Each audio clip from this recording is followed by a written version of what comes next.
एक दर्शन शास्त्री नाई की दुकान पर दाढ़ी बनवाने गए। नाई को बाल काटते वक्त बातें करने की आदत थी। उसे पता था कि वह सज्जन दर्शन शास्त्री है। अतः नाई बोला, साहब मुझे तो लगता है कि भगवान नहीं होते। दार्शनिक ने पूछा, यह तुम कैसे कह सकते हो? नाई बोला, अगर होते तो वह दिखाई देते। दुनिया के लोगों को दुख दर्द नहीं मिलता। दर्शन शास्त्री पलटकर बोले, मुझे तो लगता है कि दुनिया में नाई नहीं होते। नाई चौंका और बोला, मैं तो आपके सामने खड़ा हूं।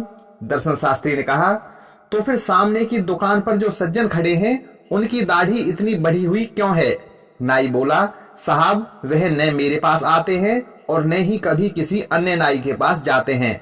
दर्शन शास्त्री ने कहा, इसी तरह भगवान भी हैं, पर लोग उनके पास जाते ही नहीं, वरना वे इतना कष्ट क्यों उठाते?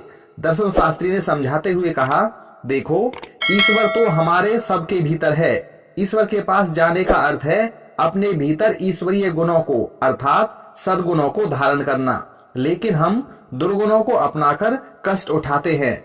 अब नाई संतुष्ट था। तो दोस्तों, आंख मूंदकर किसी विचार को मानना अंधविश्वास है, लेकिन बेहतरी के लिए अपनाया गया विचार विश्वास कहलाता है।